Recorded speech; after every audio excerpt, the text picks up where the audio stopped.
نحمده ونصلي ونسلم على رسوله الكريم أما بعد فأعوذ بالله من الشيطان الرجيم بسم الله الرحمن الرحيم اهدنا الصراط المستقيم صراط الذين أنعمت عليهم صدق الله العلي العظيم وصدق رسوله النبي الكريم۔ عقیدت اور محبت کے ساتھ عقید و جہاں صلی اللہ علیہ وآلہ وسلم پر درود و سلام پڑھیے۔ اللہم صلی علی سیدنا و مولانا محمد وعلی آل سیدنا و مولانا محمد وبارک وسلم صلاۃ و سلاما علیک یا سیدی یا رسول اللہ۔ الحمدللہ، آج کی ہماری یہ نشست ایک علمی اور فکری نشست ہے۔ اللہ رب العالمین کا کرم ہے کہ اس نے ہمارے دل میں قرآن و حدیث کا علم سیکھنے کا شوق پیدا کیا۔ خود قرآن پاک میں ایسے لوگوں کی تعریف کی گئی۔ سورہ زمر آیت نمبر 9 اور 23ویں پارے کا 15واں رکوع ارشاد فرمایا، قل، اے نبی آپ فرما دیجئے، هل يستوي الذين يعلمون والذين لا يعلمون، جو لوگ جانتے ہیں اور جو لوگ نہیں جانتے کیا وہ برابر ہو سکتے ہیں؟ یعنی جاننے والے اور نہ جاننے والے دونوں برابر نہیں ہو سکتے، کیونکہ جو شخص علم کی گہرائی سے دور ہوتا ہے تو وہ پھر عجیب و غریب سوچ اور فکر کا حامل ہوتا ہے، اور وہ کسی بھی معاملے میں ایک اپنی رائے بنا لیتا ہے اور کئی مرتبہ اس کی رائے قرآن و حدیث کے خلاف ہوتی ہے۔ بعض اوقات الفاظ ایسے ہوتے ہیں کہ اس لفظ کو انسان جب پہلی دفعہ سنتا ہے تو علم نہ ہونے کی وجہ سے، معلومات کی کمی کی وجہ سے وہ ایک اپنا تاثر قائم کر لیتا ہے۔ مثلا غصہ، کسی کے متعلق اگر انسان سنے کہ وہ غصے میں آ گیا، اس کا چہرہ لال ہو گیا، یا غصے میں اس نے کوئی عمل کیا، تو انسان یہ تصور قائم کرتا ہے کہ غصہ تو بری چیز ہے، غصہ تو حرام ہے، تو یہ شخص ایک جذباتی شخص ہے اور ایسا اسے نہیں کرنا چاہیے۔ کہ قرآن مجید فرقان حمید نے ارشاد فرمایا، وَالْكَاظِمِينَ الْغَيْظَ، اور غصہ پینے والے متقی لوگ ہیں، ان کی نظر میں وہ حدیث ہوتی ہیں کہ نبی اکرم صلی اللہ علیہ وآلہ وسلم سے کسی نے کہا کہ مجھے نصیحت کیجیے تو آپ نے فرمایا غصہ نہ کیا کر۔ تو ان آیات اور احادیث طیبہ کو سن کر وہ یہ ذہن بنا لیتا ہے کہ غصہ بری چیز ہے، وہ حرام ہے، غصہ کرنے والا شخص برا ہے۔ حالانکہ قرآن و حدیث کی روشنی میں ہم غور کریں تو غصے کی دو قسمیں ہوتی ہیں۔ کچھ مواقع پر غصہ اچھا ہوتا ہے اور بعض جگہوں پر غصہ برا ہوتا ہے۔ اس کی تقسیم علماء نے اس طرح فرمائی،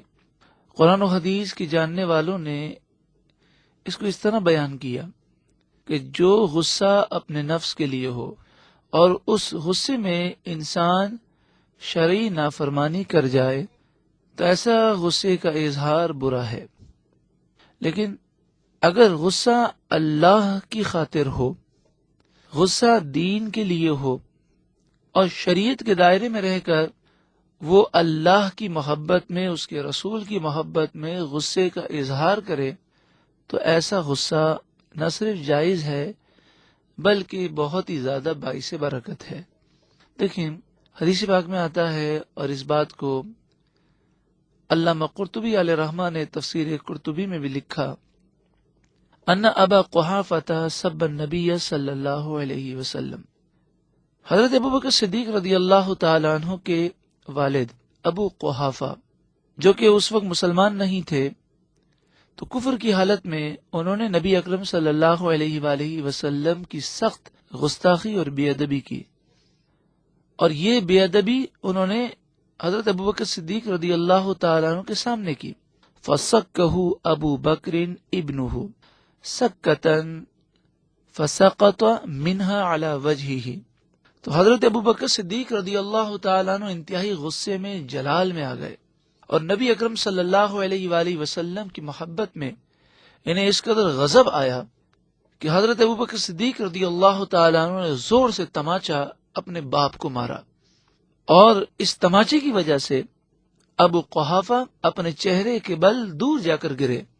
ثم اتن نبی صلی اللہ علیہ وسلم، پھر حضرت ابو بکر صدیق رضی اللہ تعالیٰ عنہ نبی اکرم صلی اللہ علیہ وسلم کی خدمت میں حاضر ہوئے. فذکر ذلک لہ، اور انہوں نے نبی اکرم صلی اللہ علیہ وآلہ وسلم سے یہ واقعہ بیان کیا. فقال اب فعلتہ، نبی اکرم صلی اللہ علیہ وآلہ وسلم نے ارشاد فرمایا کیا آپ نے ایسا کیا؟ لا تعود الیہ، آئندہ ایسا نہ کرنا. حضرت صدیق اکبر رضی اللہ تعالیٰ عنہ نے جب نبی اکرم صلی اللہ علیہ وآلہ وسلم کی خدمت میں آ کر عرض کیا، اور حضور صلی اللہ علیہ وآلہ وسلم نے ان سے فرمایا کہ اب آئندہ ایسا نہ کرنا، تو بجائے اس کے کہ حضرت صدیق اکبر رضی اللہ تعالیٰ عنہ یہ کہتے کہ یا رسول اللہ مجھ سے غلطی ہو گئی ہے، اب آپ دعا کریں کہ اللہ مجھے بخش دے، بلکہ حضرت صدیق اکبر رضی اللہ تعالیٰ عنہ نے اپنی محبت کا اظہار کیا. فقال، پس آپ نے کہا والذی بعثک بالحق نبیا لو کان السیف منی قریبا لقتلتہ، اس ذات کی قسم جس نے آپ کو حق کے ساتھ نبی بنا کر بھیجا، یعنی اللہ تعالیٰ کی قسم کھا کر کہا کہ میں نے تو تھپڑ مارا اس لیے کہ میرے پاس تلوار نہیں تھی، اگر اس وقت میرے قریب تلوار ہوتی لقتلتہ تو میں اپنے باپ کو قتل کر دیتا. قرآن مجید فقان حمید نے اس پر کوئی ایسی آیت کا نزول نہ فرمایا کہ اے ابو بکر کیسی باتیں کر رہے ہو کہ والدین کے سامنے تو اف کرنا منع ہے اور تم قتل کی باتیں کر رہے ہو. ایسی کوئی آیت نازل نہ ہوئی، نہ رسول اللہ صلی اللہ علیہ وسلم نے ایسا فرمایا، کیونکہ ان کا غصہ اللہ کی رضا کے لیے تھا، رسول اللہ کی محبت میں تھا. بلکہ دیکھا جائے تو قرآن مجید فقان حمید کی سورہ مجادلہ آیت نمبر 22 کا اس موقع پر نزول ہوا جو 28ویں پارے کے تیسرے رکوع میں ہے، اور اس آیت کریمہ میں حضرت صدیق اکبر رضی اللہ تعالیٰ عنہ کے اس عمل کی تعریف کی گئی. ارشاد فرمایا لا تجد قوما یؤمنون باللہ والیوم الآخر یوادون من حاد اللہ ورسولہ، جو لوگ اللہ اور آخرت کے دن پر ایمان رکھتے ہیں ایسے لوگوں کو تم نہیں پاؤ گے کہ وہ اللہ اور اس کے رسول کے دشمن سے محبت کریں. وَلَوْ كَانُوا آبَاءَهُمْ أَوْ أَبْنَاءَهُمْ أَوْ إِخْوَانَهُمْ أَوْ عَشِيرَتَهُمْ، اگرچہ اللہ اور اس کے رسول کی بے ادبی کرنے والے ان کے باپ ہوں، ان کے بیٹے ہوں، ان کے بھائی ہوں، یا ان کا کوئی بھی رشتہ دار ہو، یہ کوئی مروت نہ کریں گے، یہ ایسے لوگوں سے کوئی محبت کا برتاؤ نہ کریں گے. اولئک کتب فی قلوبہم الایمان، یہی وہ لوگ ہیں جن کے دلوں میں اللہ نے ایمان کو نقش کر دیا، مضبوط کر دیا. وَأَيَّدَهُمْ بِرُوحٍ مِّنْهُ، اور یہی وہ لوگ ہیں کہ ان کی جبریل امین کے ذریعے اللہ نے مدد فرمائی. وَيُدْخِلُهُمْ جَنَّاتٍ تَجْرِي مِن تَحْتِهَا الْأَنْهَارُ، اور یہی لوگ ہیں جنہیں اللہ تعالی جنتوں میں داخل فرمائے گا جن کے نیچے نہریں رواں دواں ہیں. خالدین فیہا، ان جنتوں میں وہ ہمیشہ رہیں گے. رضی اللہ عنہم ورضوا عنہ، اللہ ان سے راضی ہوا اور وہ اللہ سے راضی ہوئے. اولئک حزب اللہ، یہی اللہ والے ہیں، یہی اللہ کا گروہ ہے. الا ان حزب اللہ هم المفلحون، سن لو بے شک اللہ کا گروہ،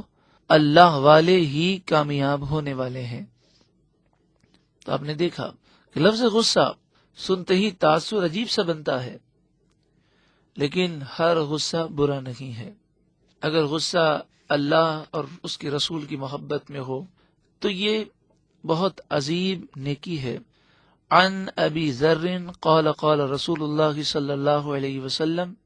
افضل الاعمال، حضرت ابو ذر رضی اللہ تعالی عنہ روایت کرتے ہیں کہ نبی اکرم صلی اللہ علیہ وآلہ وسلم نے ارشاد فرمایا تمام اعمال میں سب سے افضل عمل، سب سے بڑھ کر نیکی ہے الحب فی اللہ والبغض فی اللہ، کہ محبت ہو تو اللہ کی وجہ سے ہو، دشمنی ہو، نفرت ہو، جلال ہو، غصہ ہو تو اللہ کی وجہ سے ہو۔ ہم نے یہ سماعت کیا کہ علم کی کمی کی وجہ سے اور بات کو مکمل نہ سمجھنے کی وجہ سے انسان جب ایک لفظ سنتا ہے تو فوراً ایک تاثر قائم کر لیتا ہے، اور وہ تاثر بسا اوقات غلط ہوتا ہے۔ جیسے غصے کے بارے میں ہم نے سماعت کیا کہ غصے کی 2 قسمیں ہیں، لیکن انسان ہر غصے کو برا سمجھتا ہے، اور یہ تو مشہور بات ہے کہ لوگ کہتے ہیں کہ غصہ کرنا حرام ہے۔ اسی طرح لفظ بدعت، اس کے بارے میں بھی جو قرآن و حدیث کی گہرائی کو نہیں جانتا اور اقوال صالحین اور بزرگان دین، اولیاء کاملین کی تحقیقات کو وہ سمجھا نہیں ہے، تو لفظ بدعت سنتے ہی فوراً یہ تصور قائم ہوتا ہے کہ بدعت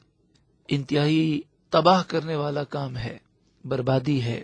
جہنم میں لے جانے والا کام ہے، گمراہی ہے، اور پھر وہ یہ سمجھتا ہے کہ ہر بدعت گمراہی ہے۔ رسول اللہ صلی اللہ علیہ وسلم کے بعد جو بھی نیا کام ایجاد کیا جائے وہ جہنم میں لے جانے والا ہے۔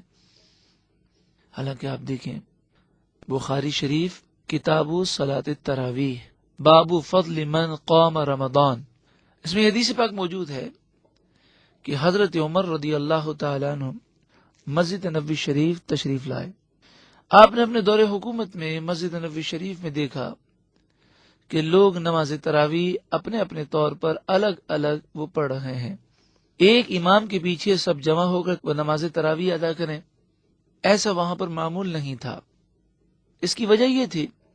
کہ نبی اکرم صلی اللہ علیہ وآلہ وسلم نے تراویح کی ترغیب دلائی، صحابہ کرام علیہم رضوان تراویح پڑھتے تھے، مگر نبی اکرم صلی اللہ علیہ وآلہ وسلم نے تراویح کی جماعت آپ نے نہیں کروائی۔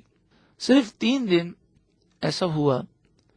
کہ صحابہ کرام علیہم رضوان خود ہی جمع ہو گئے اور انہوں نے نبی اکرم صلی اللہ علیہ وآلہ وسلم کے پیچھے نماز تراویح جماعت سے ادا کی۔ تیسرے دن نبی اکرم صلی اللہ علیہ وآلہ وسلم نے منع فرما دیا، یعنی حضور صلی اللہ علیہ وآلہ وسلم کی مبارک دور میں مسجد نبوی شریف میں ایک امام کے پیچھے صحابہ تراویح پڑھتے ہوں اور مکمل قرآن پاک پورے رمضان کے مہینے میں ختم کیا جاتا ہو، ایسا نہیں ہوتا تھا، اور نہ ہی صدیق اکبر رضی اللہ تعالیٰ عنہ کے دور مبارک میں ایسا ہوتا تھا۔ لیکن حضرت امیر المومنین حضرت عمر فاروق رضی اللہ تعالیٰ عنہ نے آپ نے یہ خیال کیا کہ اگر ایسا ہو جائے تو یہ اچھا ہے، اور بخاری شریف کی اس حدیث پاک میں ذکر ہے کہ آپ نے حضرت ابی بن کعب کو، جو صحابہ میں بہت بڑے قاری تھے، انہیں امام مقرر کیا، اور تمام صحابہ حضرت ابی بن کعب رضی اللہ تعالیٰ عنہ کے پیچھے ایک ساتھ مل کر نماز تراویح ادا کرتے۔ تو جماعت کا اہتمام کرنا اور ایک امام کے پیچھے پورا رمضان تراویح ادا کرنا، یہ ایک ایسا نیا طریقہ تھا کہ جو نہ رسول اللہ نے کیا نہ صدیق اکبر کے دور میں کیا گیا۔ حضرت عمر رضی اللہ تعالیٰ عنہ نے جب صحابہ کرام کو ایک امام کے پیچھے جمع دیکھا اور تراویح پڑھتے ہوئے دیکھا تو آپ نے جو الفاظ کہے، حضرت امام بخاری علیہ رحمہ لکھتے ہیں کہ آپ نے کہا نعم البدعۃ ھذہ، یہ ایسی بدعت ہے جو بری نہیں بلکہ اچھی ہے۔ اس سے واضح طور پر پتہ چل گیا کہ بدعت کی 2 قسمیں ہوتی ہیں۔ رسول اللہ صلی اللہ علیہ وآلہ وسلم کے بعد جو نیا کام کیا جائے اس کی 2 قسمیں ہوتی ہیں، ایک اچھا ہوتا ہے اور ایک برا ہوتا ہے۔ اگر انسان لفظ بدعت کو نہ سمجھے تو پھر وہ ہر معاملے میں لفظ بدعت کی تکرار کرتا ہے اور ہر ایک پر وہ بدعت کے الزامات لگا دیتا ہے، حالانکہ سوچتا نہیں کہ بدعت اتنا بڑا گناہ ہے کہ جو بدعتی شخص ہے وہ تو جہنمی ہے، وہ تو تباہ و برباد ہونے والا ہے۔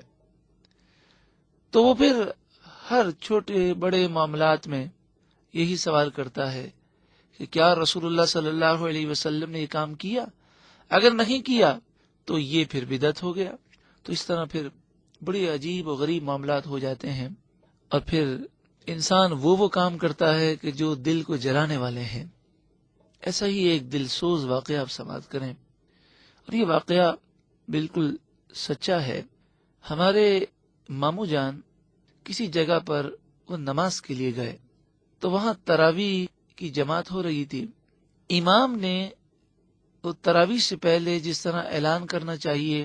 کہ تراویح کی پہلی رکعت یا دوسری رکعت میں سجدہ تلاوت ادا کیا جائے گا، امام نے ایسا کوئی اعلان نہیں کیا۔ اب یہ ہوا کہ جب امام نماز پڑھتے پڑھتے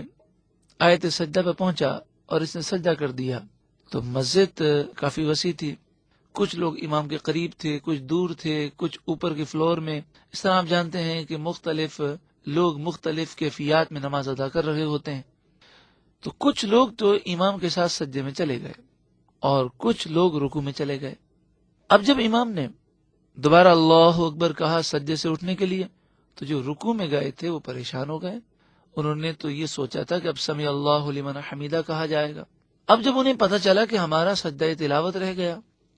تو شرعی مسائل نہ جاننے کی وجہ سے وہ مزید پریشان ہوئے، اور بڑا ہی عجیب و غریب منظر تھا۔ لوگ ایک دوسرے کو آوازیں دے رہے تھے، نماز توڑو نماز توڑو، تمہاری نماز ختم ہو گئی، اور ایک ہنگامہ مچ گیا۔ نماز کے بعد لوگ اس امام کے پاس گئے اور اس سے کہا کہ دیکھیں تمام مساجد میں یہ طریقہ کار ہے کہ تراویح پڑھانے والا وہ تراویح شروع کرنے سے پہلے جب 2 رکعت پڑھانے لگتا ہے تو وہ کہتا ہے کہ پہلی رکعت میں یا دوسری رکعت میں سجدہ تلاوت ادا کریں گے۔ تو آپ کو اعلان کرنا چاہیے تھا، آپ نے کیوں اعلان نہیں کیا؟ تو لوگوں کا خیال تھا کہ وہ کہیں گے غلطی ہو گئی، اب آئندہ میں اعلان کر دوں گا، میری توجہ نہ رہی۔ لیکن انہوں نے بڑی عجیب و غریب بات کہہ دی۔ انہوں نے جواب دیا کہ سجدہ تلاوت کا اعلان بدعت ہے۔ حضور اکرم صلی اللہ علیہ وسلم اور صحابہ کرام علیہم الرضوان میں سے کسی نے اعلان نہیں کیا۔ مکہ مکرمہ اور مدینہ منورہ میں بھی اعلان نہیں ہوتا، لہذا اس نے اللہ عز و جل کے حضور سجدے کے اعلان کرنے کو بدعت قرار دیا۔ گویا کہنا یہ چاہ رہے تھے کہ جو کام حضور صلی اللہ علیہ وسلم اور صحابہ کرام علیہم الرضوان نے نہ کیا وہ کام میں کیسے کر سکتا ہوں؟ کیا میرے دل میں امت کی خیر خواہی کا جذبہ نبی اکرم صلی اللہ علیہ وسلم اور صحابہ کرام علیہم الرضوان سے بڑھ کر ہے کہ وہ تو اعلان نہ کریں اور میں بدعت کے گناہ عظیم میں مبتلا ہو کر جہنم کا راستہ اختیار کر لوں؟ کیونکہ بدعت تو جہنم تک لے جاتی ہے۔ یقیناً ہمارے ذہنوں میں یہ سوال ابھرتا ہے کہ آج مسلمانوں کی اکثریت سجدے کا اعلان کرتی ہے، کیا مسلمانوں کی اکثریت بدعتی ہے؟ اور مزید یہ کہ بعض مقتدی رکوع میں اور کچھ سجدے میں، یہ کون سی سنت ادا ہو رہی ہے؟ خدا را کچھ غور کریں۔ اسلام اتنا تنگ نظر نہیں کہ اس کے ماننے والے خیر کے مرتکب ہوں، نیکی کریں، لوگوں میں ایک اچھائی کا اعلان کریں، پھر بھی انہیں بدعتی کہہ کر جہنم کے کنارے پہنچا دیا جائے۔ یاد رکھیے، اسلام کے اصول سے ناواقفیت ہمیں بہت پیچھے کر دے گی۔ اسلام کے اصول و قواعد کا ہمیں علم ہونا انتہائی ضروری ہے، تاکہ اگر کوئی غیر مسلم مثلا انگریز عیسائی اعتراض کر دے تو ہمیں جواب معلوم ہو۔ مثال کے طور پر انگریز یہ کہے کہ مسلمانوں، موجودہ قرآن پاک پر اعراب یعنی زبر زیر پیش لگے ہوئے ہیں، لہذا ایسے قرآن پاک میں تلاوت درست نہیں ہے، کیونکہ ایسا قرآن پاک نہ تو صحابہ کرام علیہم الرضوان نے پڑھا، نہ ہی حضور اکرم صلی اللہ علیہ وسلم کے زمانے میں تھا۔ بخاری، مسلم اور دیگر حدیثوں کی کتابوں کو نہ حضور صلی اللہ علیہ وسلم نے پڑھا، نہ صحابہ کرام علیہم الرضوان کے زمانے میں یہ حدیث کی کتابیں تھیں، جبکہ تمہارے قرآن پاک میں واضح ارشاد ہے الیوم اکملت لکم دینکم، سورہ مائدہ آیت نمبر 3، کہ جس کا نزول حجۃ الوداع کے موقع پر نبی اکرم صلی اللہ علیہ وآلہ وسلم جب میدان عرفات میں تھے، 9 ذی الحجہ تھی، 10 سن ہجری کو اس آیت کریمہ کا نزول ہوا، جس میں فرمایا گیا الیوم اکملت لکم دینکم، آج کے دن میں نے تمہارے لیے تمہارا دین مکمل کر دیا۔ تو اے مسلمانوں، قرآن تو یہ فرماتا ہے کہ تمہارا دین مکمل ہو گیا، مگر تمہارے اضافے ہیں جو ختم ہونے کا نام نہیں لیتے۔ مسجد کے مینار و محراب، اذان سے پہلے یا بعد درود و سلام کا رواج صحابہ علیہم رضوان اور تابعین کے دور میں نہیں تھا۔ اسی طرح تمہارے بچوں کو 6 کلمے سکھائے جاتے ہیں، ایمان مجمل اور ایمان مفصل یاد کروائے جاتے ہیں، اور 6 کلموں کے جو نام ہیں کہ پہلا کلمہ طیب، دوسرا کلمہ شہادت، تو ان کلموں کے نام، یہ ترتیب اور اس طریقے سے یہ تمام کام نہ حضور سے ثابت ہیں نہ صحابہ کرام سے ثابت ہیں۔ یہ تمام امور اس طور پر حضور صلی اللہ علیہ وسلم سے ثابت نہیں، اور نہ ہی کسی حدیث کی کتاب میں اس طور پر وارد ہوئے ہیں۔ اور اب بالکل نیا کام یہ شروع کیا ہے کہ تراویح کے بعد خلاصہ تراویح بیان کیا جاتا ہے، اور بعض جگہوں پر تو ہر 4 رکعت سے پہلے یا 4 رکعت کے بعد خلاصہ تراویح بیان کیا جاتا ہے۔ جیسے قادریہ لون جیل چورنگی کے پاس رمضان المبارک میں تراویح اس طرح ادا ہوتی ہے کہ ہر 4 رکعت سے پہلے ترجمہ و تفسیر سماعت کرتے ہیں، اور پھر جتنا ترجمہ و تفسیر سماعت کیا ہوتا ہے اتنا ہی قرآن 4 رکعتوں میں سماعت کرتے ہیں۔ تو کیا حضور صلی اللہ علیہ وسلم اور صحابہ علیہم رضوان سے بڑھ کر قرآن پاک کی محبت تمہارے دلوں میں ہے؟ بتائیے، انگریز عیسائی کے اس اعتراض کا جواب کون دے گا؟ یقیناً اس کا جواب وہی دے سکتا ہے جس نے اسلام کے اصولوں کو جانا اور تنگ نظری کی قید سے آزاد ہوا۔ پیارے بھائیوں، ہمیں اپنے دل میں دین اسلام کی خدمت کا جذبہ بیدار کرنا اور اسلام کے اصول و ضوابط کا جاننا انتہائی ضروری ہے، تاکہ دین حق کی راہ میں رکاوٹ بننے والوں کا اسلامی اصول کے ذریعے اس طرح مقابلہ کریں کہ اللہ تعالی کی رضا اور دین متین کی سربلندی کا ذریعہ بن جائیں۔ واضح رہے کہ انگریز، عیسائی اور دیگر کافروں نے اسلام کے اصولوں کو سمجھے بغیر اعتراض کر دیا۔ اسلام کا اصول یہ ہے کہ وہ کام اسلام میں ناجائز ہے اور بدعت سیئہ ہے جسے اللہ، اس کے رسول اور شریعت نے اس طور پر منع فرمایا ہو کہ اس کے ثبوت پر کوئی شرعی دلیل قائم نہ ہو، اور اس کے کرنے سے سنت مٹ جائے، سنت اٹھ جائے، جیسا کہ حدیث پاک میں ہے، مشکات شریف حدیث نمبر 187، 187، مسند امام احمد بن حنبل رضی اللہ تعالی عنہ، 4 جلد صفحہ نمبر 105، ما احدث قوم بدعتا الا رفع مثلها من السنت، جب کوئی قوم بدعت کرتی ہے تو اس سے سنت مٹ جاتی ہے۔ تو بدعت جو ہے وہ سنت کو ختم کرتی ہے، یہ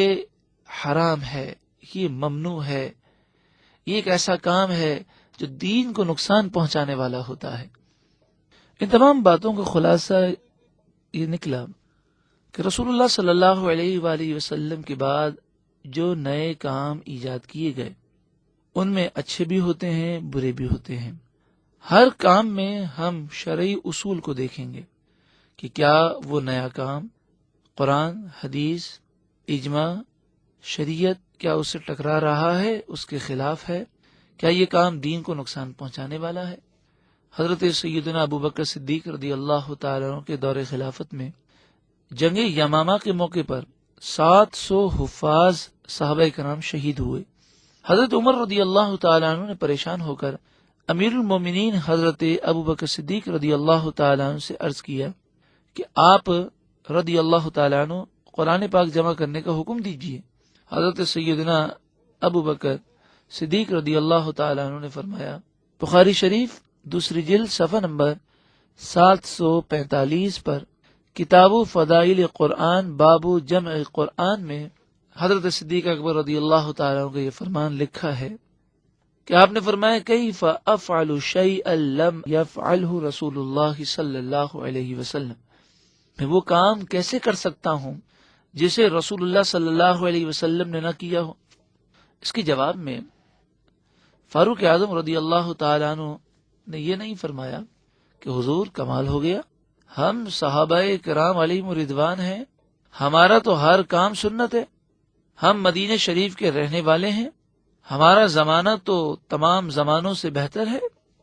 جیسا کہ حدیث پاک میں ہے، خیر القرون قرنی، کہ رسول اللہ نے فرمایا تمام زمانوں میں بہترین زمانہ میرا زمانہ ہے، ثم الذین یلونہم، پھر ان کا زمانہ ہے جو ان سے ملے ہوئے ہیں، ثم الذین یلونہم، پھر ان کا زمانہ بہتر ہے جو ان سے ملے ہوئے ہیں۔ تو ہم تو صحابہ کرام ہیں، اور صحابہ کرام کا ہر عمل سنت ہوتا ہے، اور یہ تو وہ زمانہ ہے جو خیر کا زمانہ ہے۔ لہذا آپ یہ کیوں پریشان ہوتے ہیں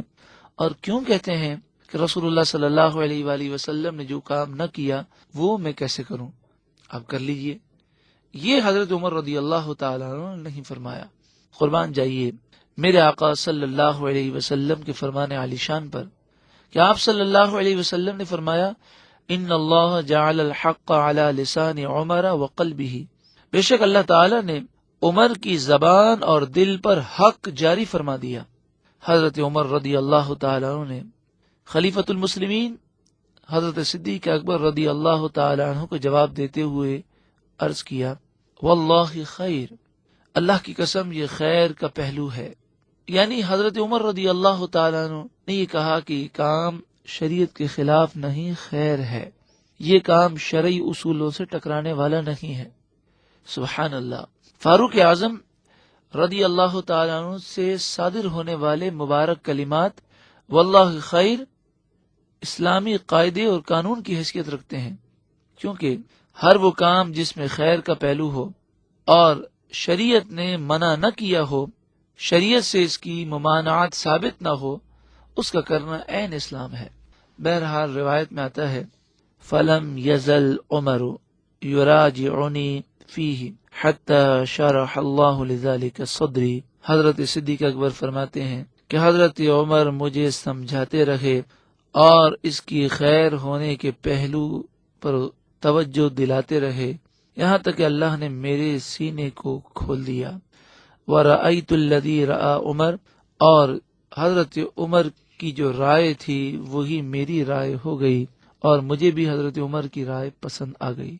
مختصر یہ کہ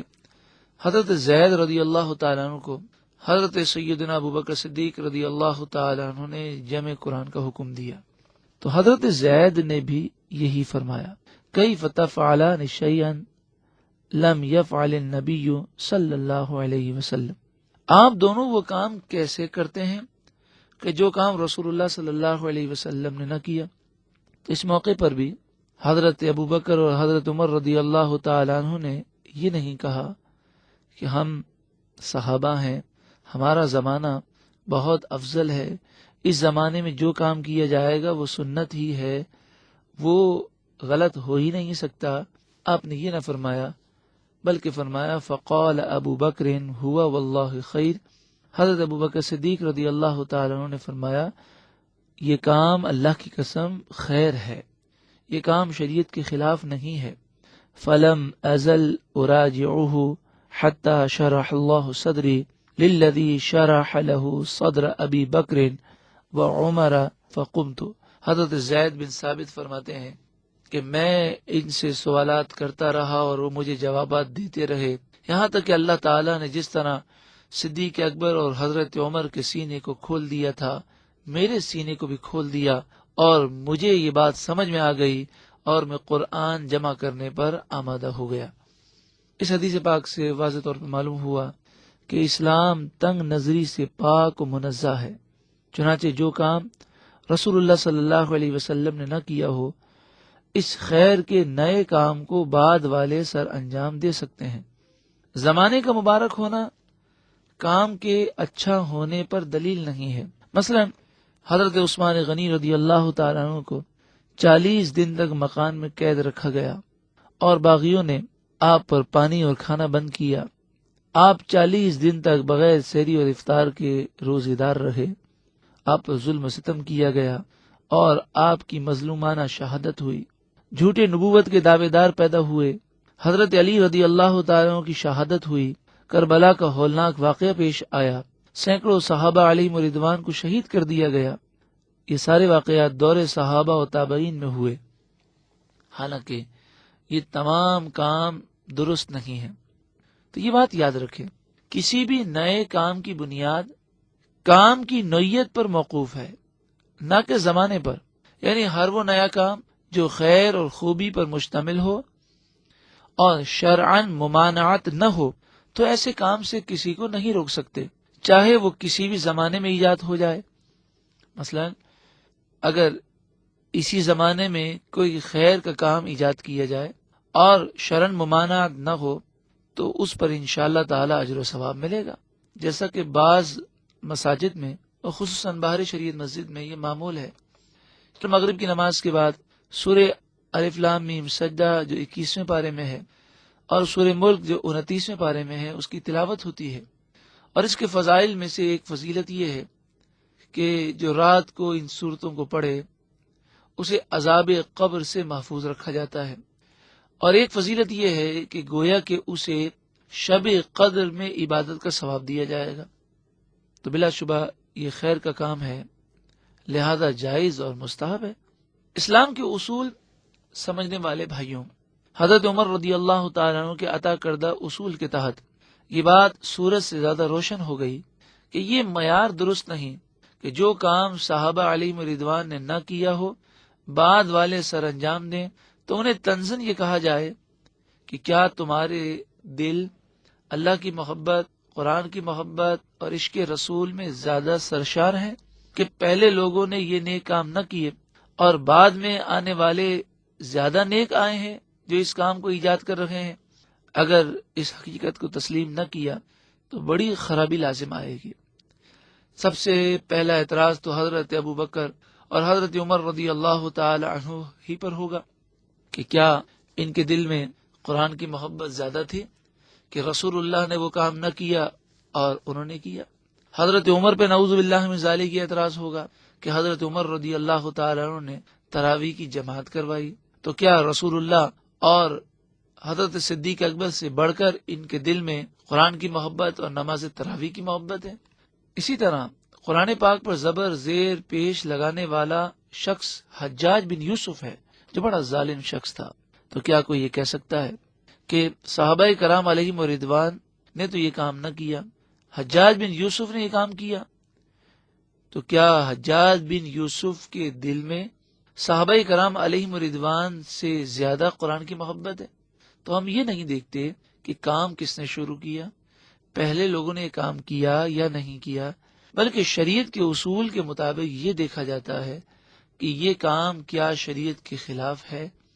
اگر شریعت کے خلاف ہو تو جس زمانے میں پایا جائے وہ غلط ہے، اور اگر شریعت کے خلاف نہ ہو تو جس زمانے میں پایا جائے وہ اچھا ہے۔ اسی طرح آج کل نماز تراویح کے بعد خلاصہ تراویح بیان کیا جاتا ہے، حالانکہ صحابہ کرام علیہم رضوان یا تابعین کے زمانے میں یہ رواج نہ تھا۔ تو کیا یہ کہا جائے گا کہ آج کل کے لوگ صحابہ علیہم رضوان اور تابعین کرام سے بڑھ کر خدمت قرآن کے جذبے سے سرشار ہیں کہ صحابہ و تابعین علیہم رضوان نے یہ کام نہ کیا اور آج کل کے لوگ یہ کام سر انجام دے رہے ہیں؟ تو کسی کے ذہن میں یہ خیال پیدا ہو کہ صحابہ کرام علیہم رضوان نے تراویح کے بعد خلاصہ اس لیے بیان نہیں کیا کہ لوگ سارے عربی تھے اور قرآن کے مفسر تھے، سب قرآن کو جانتے تھے، قرآن کا ترجمہ صحابہ کرام نے اس لیے نہیں کیا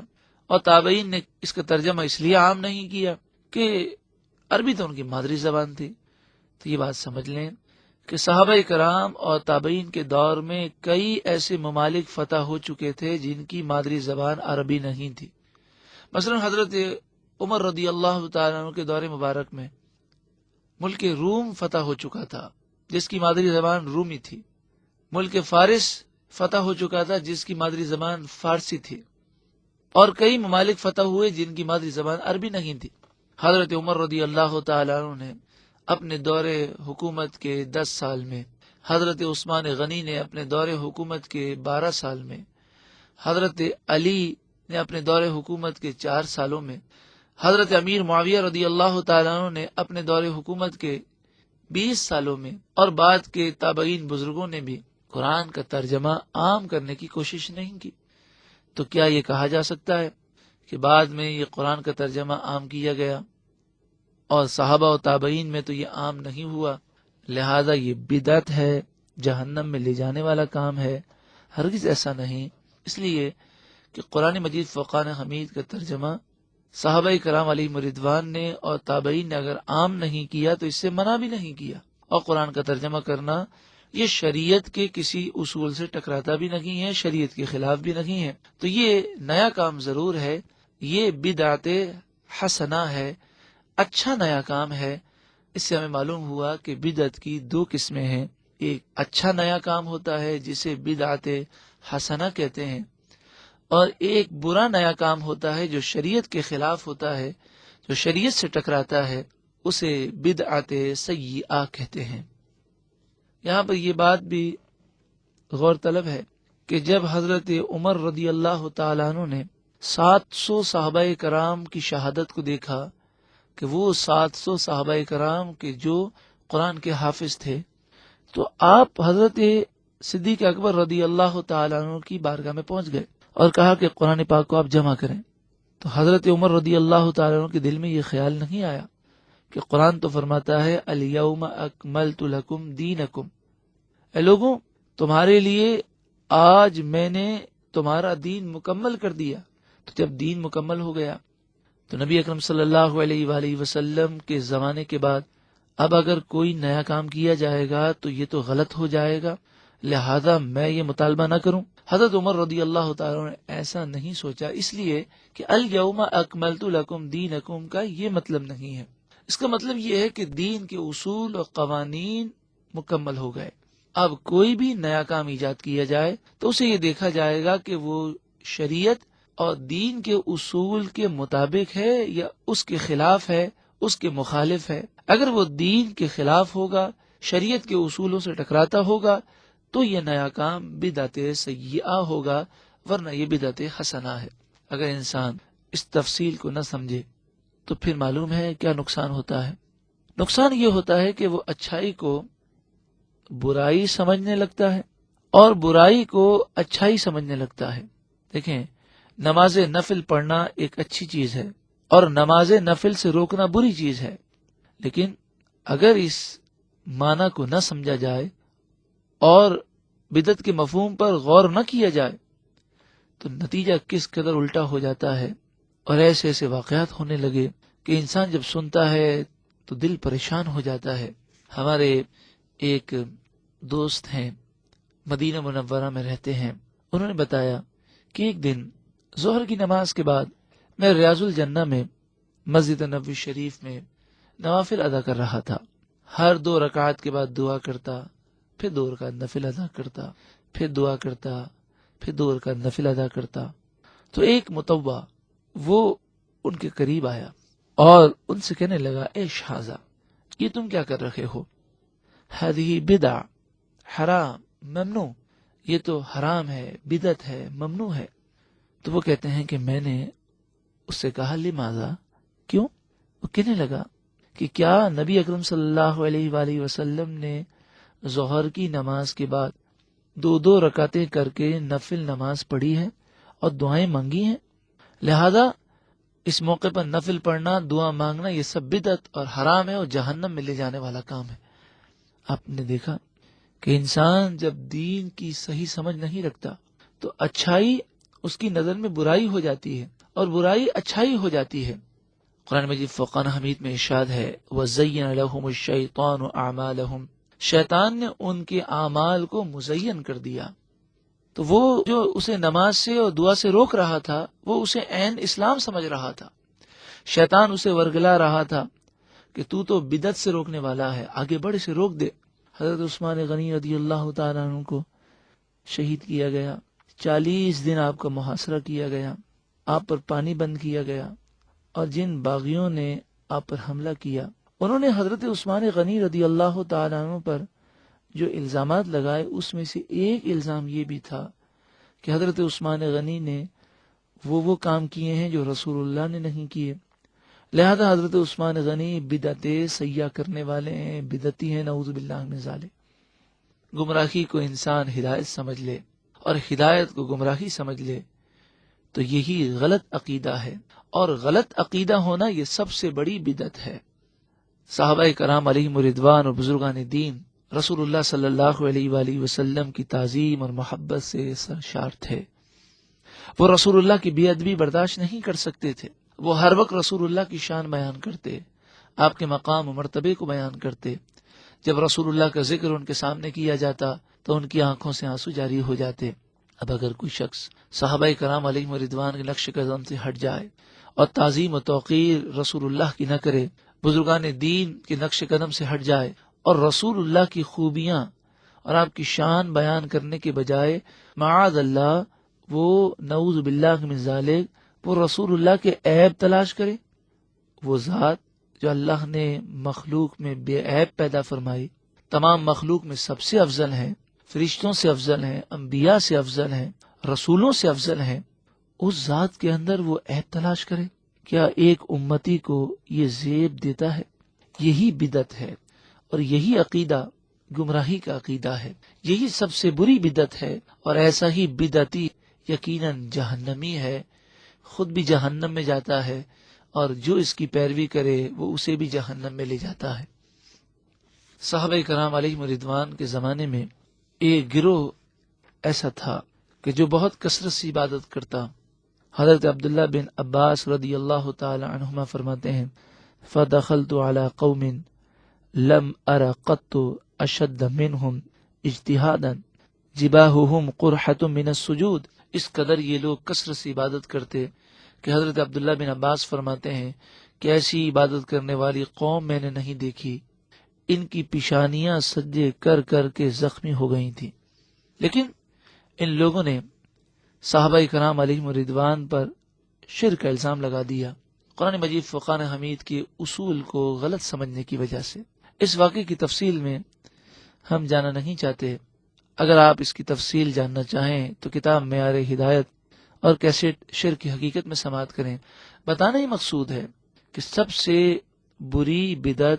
وہ غلط عقیدہ ہے کہ جب انسان غلط عقیدے کا حامل ہو جاتا ہے اور غلطی پر ہونے کے باوجود اپنے آپ کو درست سمجھتا ہے اور مسلمانوں پر وہ شرک یا بدعت کا بلا وجہ الزام لگاتا ہے تو وہ دین سے بہت دور ہو جاتا ہے۔ صحابہ کرام علیہم رضوان تو شرک سے پاک تھے، لیکن خارجیوں نے قرآن و حدیث کو صحیح طور پر سمجھا نہیں اور وہ صحابہ کرام کو مشرک سمجھنے لگے، حالانکہ بخاری شریف کتاب الرقاق حدیث نمبر 6426 میں ہے، اور امام بخاری علیہ رحمہ نے اس کے علاوہ 5 جگہ پر اس حدیث پاک کو ذکر کیا۔ وَإِنِّي وَاللَّهِ مَا أَخَافُ عَلَيْكُمْ أَن تُشْرِكُوا بَعْدِي، بے شک اللہ کی قسم مجھے اس بات کا کوئی خوف نہیں کہ تم میرے بعد شرک کرو گے، وَلَكِنِّي أَخَافُ عَلَيْكُمْ أَن تَنَافَسُوا فِيهَا، ہاں مجھے اس بات کا خوف ضرور ہے کہ تم میرے بعد دنیا کی محبت میں گرفتار ہو جاؤ گے۔ خارجیوں کی تباہی اور بربادی کا سبب یہ تھا کہ انہوں نے دین کی گہرائی کو نہ سمجھا۔ حضرت امام بخاری علیہ رحمہ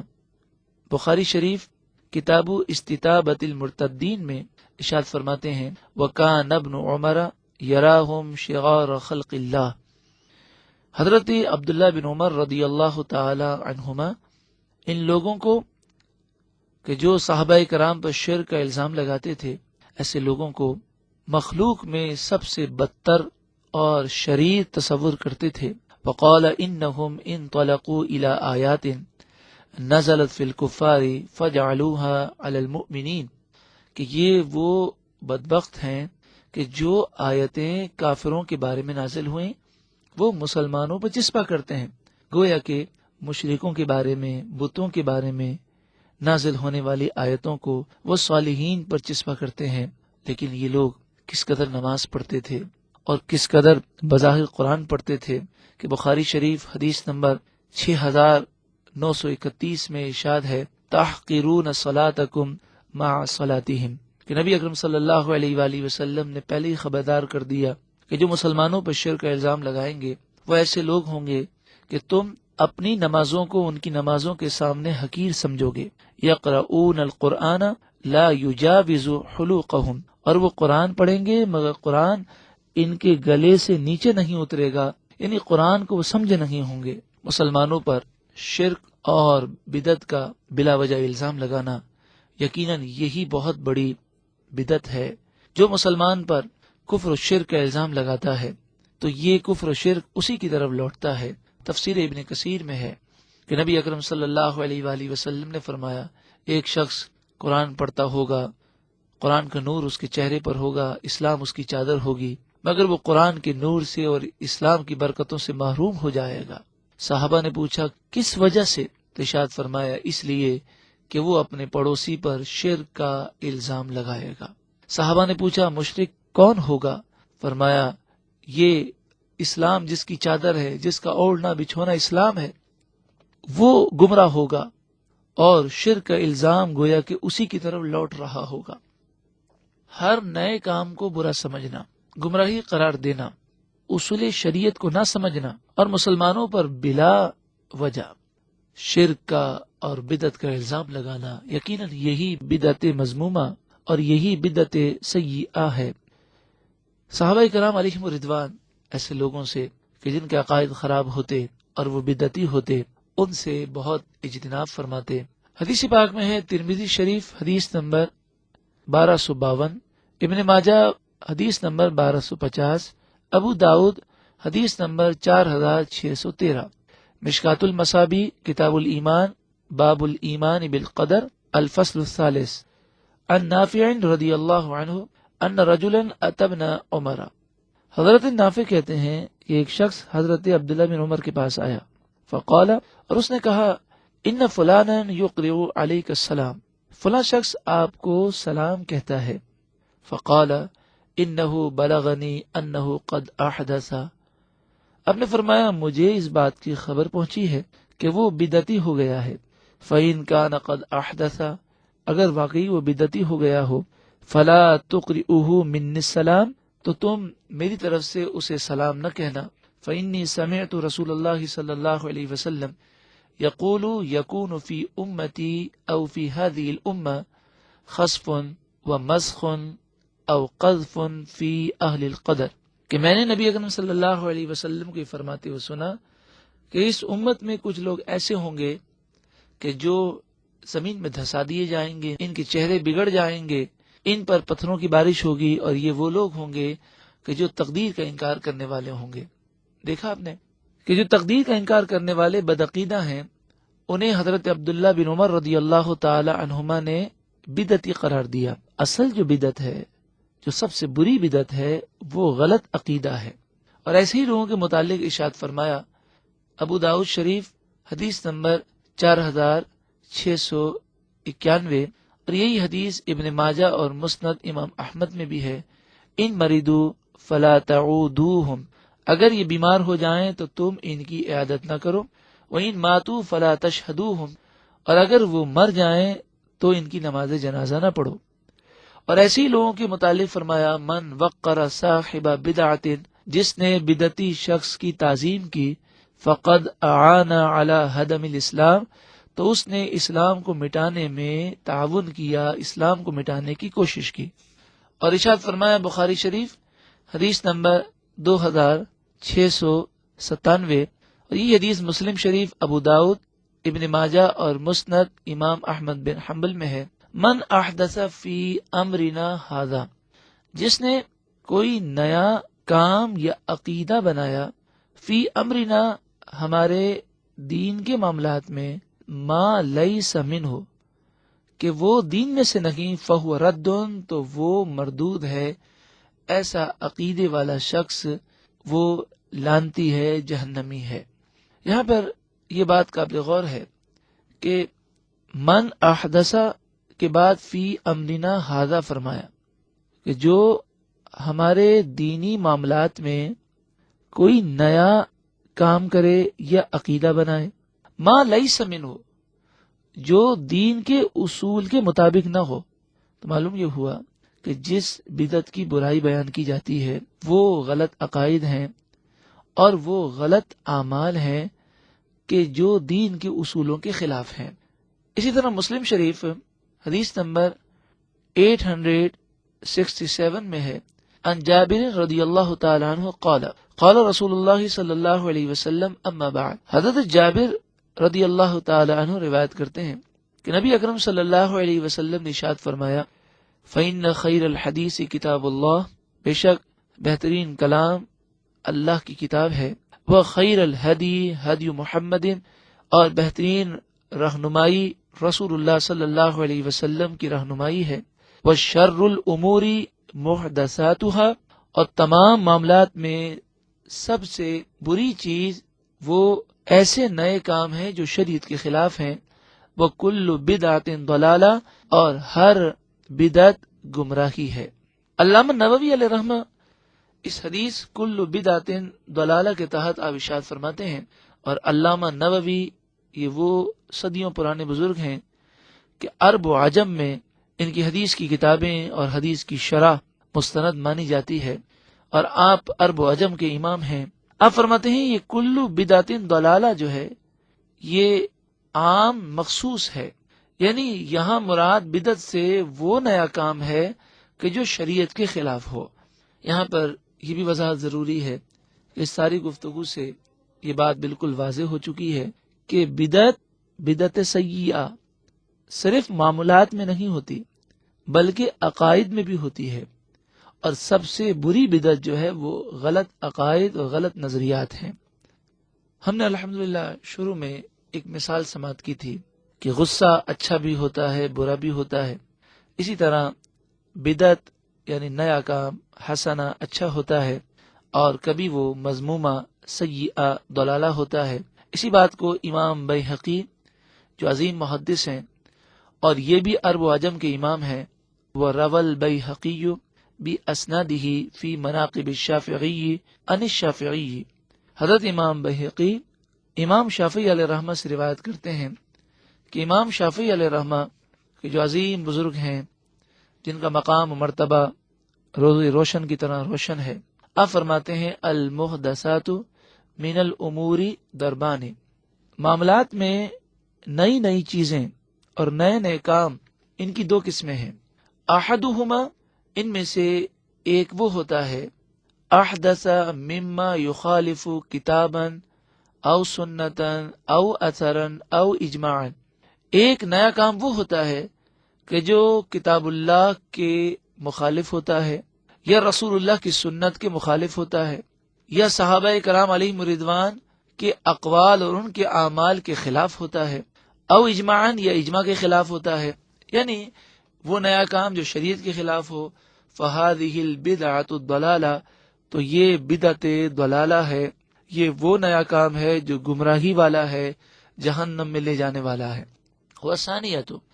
ما احدث من الخیر لا خلاف فیہ لواحد من العلماء، اور فرماتے ہیں دوسرا وہ کام ہوتا ہے کہ جو شریعت کے عین مطابق ہوتا ہے لیکن نیا کام ہوتا ہے، شریعت کے اصولوں کے مطابق، وہ شریعت کے خلاف نہیں ہوتا۔ وَهَذِهِ مُحْدَثَةٌ غَيْرُ مَذْمُومَةٌ،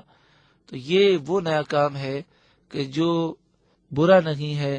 غیر مذمومہ ہے، جس کی برائی نہیں بیان کی جاتی بلکہ وہ تو اچھا کام ہے۔ وقد قال عمر رضی اللہ تعالی عنہ فی قیام شہر رمضان نعمت البدعۃ هذه، حضرت عمر رضی اللہ تعالی عنہ نے رمضان المبارک میں جو تراویح کی جماعت قائم کی، اس کے متعلق آپ نے اسی لیے فرمایا کہ یہ ایک اچھی بدعت ہے، یعنی انہا محدثۃ لم تکن واذا كانت ليس فيها رد، یعنی تراویح کی جماعت قائم کرنا یہ ایک ایسا کام ہے جو نیا ہے، اس سے پہلے نہیں تھا، مگر اس میں کوئی ایسی بات نہیں جو شریعت کے خلاف ہو، لہذا یہ بدعت حسنہ ہے۔ یہ جو تعریف اور بدعت کی دو تقسیمیں امام شافعی علیہ رحمہ کے قول کی روشنی میں بیان کی گئی، اسی مفہوم کو کئی علماء نے، محدثین، مفسرین اور محققین نے بیان کیا۔ علامہ ابن اسیر ہوں، صدیوں پرانے محدث مکہ مکرمہ علی قاری ہوں، مدرس مدینہ منورہ شیخ عبدالحق محدث دہلوی ہوں کہ جنہیں ایک روایت کے مطابق روزانہ خواب میں رسول اللہ کی زیارت نصیب ہوتی، علامہ شامی، شارح بخاری ابن حجر اور شارح بخاری علامہ عینی، اور امام جلال الدین سیوطی شافعی علیہ رحمہ کہ جن کے بارے میں منقول ہے کہ آپ نے بیداری میں 75 مرتبہ رسول اللہ کا دیدار کیا۔ تمام بڑے بڑے محدثین نے بدعت کی دو قسمیں بیان کی۔ صحابہ کرام علیہم رضوان بھی اس لفظ بدعت کو دو معنی میں استعمال کرتے تھے، جیسا کہ آپ نے حضرت عمر رضی اللہ تعالیٰ عنہ کا فرمان سنا کہ انہوں نے تراویح کی جماعت کو اچھی بدعت قرار دیا۔ اسی طرح مسلم شریف کتاب الحج میں اور بخاری کتاب العمرہ میں حدیث پاک ہے کہ حضرت مجاہد اور حضرت عروہ بن زبیر مسجد نبوی شریف میں آئے۔ چاش کی نماز کا وقت تھا۔ دیکھا کہ حضرت عبداللہ بن عمر رضی اللہ تعالی عنہما وہ ٹیک لگا کر جلوہ افروز ہیں، والناس یصلون الضحى فی المسجد، اور لوگ مسجد نبوی شریف میں چاش کی نماز ادا کر رہے تھے۔ فسألناه عن صلاتهم، حضرت مجاہد اور حضرت عروہ بن زبیر کہتے ہیں کہ ہم نے پوچھا حضرت عبداللہ بن عمر سے اس چاش کی نماز کے بارے میں، فقال بدعۃ، تو آپ نے فرمایا یہ بدعت ہے۔ چاش کی نماز تو رسول اللہ صلی اللہ علیہ وآلہ وسلم سے ثابت ہے۔ کس چیز کو آپ نے بدعت قرار دیا؟ رسول اللہ صلی اللہ علیہ وآلہ وسلم گھر میں چاش کی نماز ادا کیا کرتے۔ صحابہ و تابعین مسجد نبوی شریف میں جمع ہیں اور مسجد نبوی شریف میں جمع ہو کر وہ نماز چاش ادا کر رہے ہیں۔ مسجد میں جمع ہو کر نماز چاش کا ادا کرنا حضرت عبداللہ بن عمر نے اسے بدعت قرار دیا،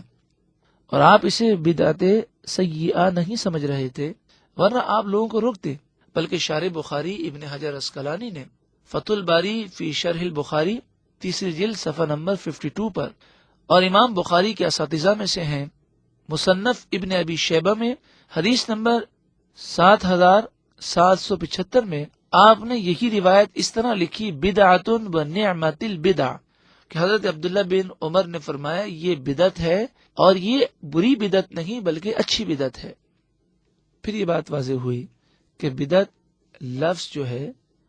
یہ دو معنی کے لیے استعمال ہوتا ہے، اچھی بدعت کے لیے بھی اور بری بدعت کے لیے بھی۔ صحابہ کرام علیہم رضوان نے کئی کام ایسے ایجاد کیے اور صالحین نے ایسے کام کیے کہ جو نبی اکرم صلی اللہ علیہ وآلہ وسلم نے نہیں کیے۔ حضرت خبیب رضی اللہ تعالیٰ عنہ کو کافروں نے گرفتار کر لیا اور ان کو قتل کرنے لگے، شہید کرنے لگے، تو آپ نے فرمایا کہ میری یہ خواہش ہے کہ مجھے نماز پڑھنے کی اجازت دی جائے۔ کافروں نے آپ کو اس چیز کی اجازت دی تو آپ نے 2 رکعت نفل ادا کیے، اور نفل پڑھنے کے بعد دعا کی، اور پھر ان کافروں سے کہا میرا دل تو چاہ رہا تھا کہ میں 2 رکعت نفل بڑی طویل پڑھوں، لیکن پھر یہ خیال کیا کہ تم یہ سمجھو گے کہ میں موت سے ڈر رہا ہوں، اس لیے میں نے مختصر پڑھی۔ محدثین نے یہ لکھا کہ شہادت کے وقت 2 رکعت نفل پڑھنا نیا کام ہے جو آپ نے ایجاد کیا، جو رسول اللہ و دیگر صحابہ کرام سے ثابت نہیں۔ حضرت امام بخاری علیہ رحمہ ہر حدیث لکھنے سے پہلے غسل فرماتے اور 2 رکعت نفل پڑھتے۔ صحابہ نے بھی تو حدیثیں لکھی ہیں، اور دیگر بزرگوں نے، تابعین نے بھی تو حدیثیں لکھی ہیں، لیکن کوئی حضرت امام بخاری پر یہ اعتراض تو نہیں کر سکتا کہ کیا آپ کے دل میں صحابہ کرام سے بڑھ کر حدیث کی محبت ہے کہ وہ تو حدیث لکھنے کے لیے غسل کریں اور 2 رکعت نفل پڑھیں، انہوں نے تو اس کا التزام نہیں کیا، لیکن آپ نے یہ نیا کام کہاں سے کر لیا؟ تو اس کا جواب بہت آسان ہے کہ یہ نیا کام جو ہے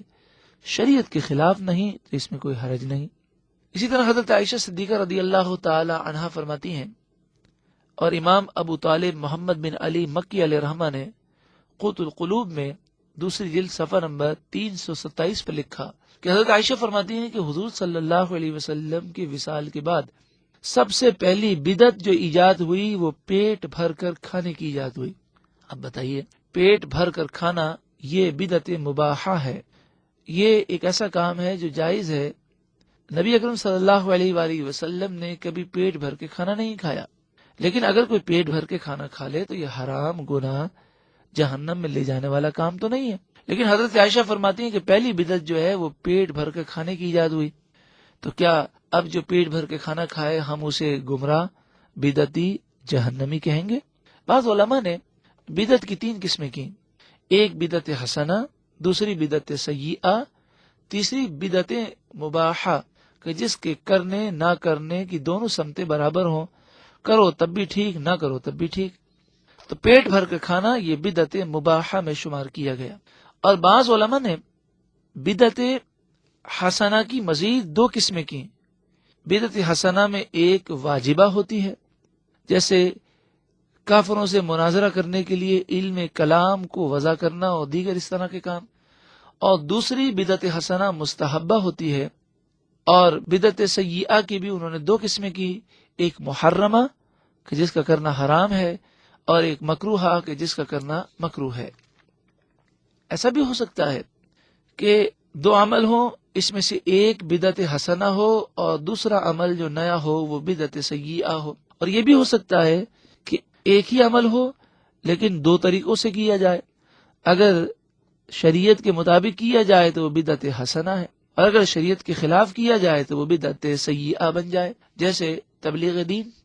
تبلیغ دین تو حضور سے اور صحابہ سے ثابت ہے، لیکن تبلیغ دین کے نئے نئے طریقے، مثلا ایک مخصوص تاریخ پر لوگوں کو جمع کرنا. اسی طرح باہر شریعت مسجد میں ایک پروگرام سردیوں میں شروع ہوتا ہے جو تقریباً 4.5 مہینے تک جاری رہتا ہے. فجر کی نماز کے بعد 1.5 گھنٹے کے لیے قرآن کا درس ہوتا ہے. ملٹی میڈیا پروجیکٹر کے ذریعے اسکرین پر قرآن پاک کے الفاظ ہوتے ہیں اور ایک ایک لفظ کا ترجمہ اور تفسیر سماعت کیے جاتے ہیں، اور لوگ الحمد سے لے کر والناس تک پورا قرآن سمجھ کے ختم کرتے ہیں. اور اس کا نام پربہار زندگی پروگرام اور خوشگوار زندگی پروگرام رکھا جاتا ہے. تو صحابہ کرام علیہم رضوان اور صالحین سے یہ طریقہ ثابت تو نہیں، لیکن چونکہ تبلیغ ثابت ہے اور تبلیغ جس طرح بھی کی جائے شریعت کے اصول کے مطابق ہو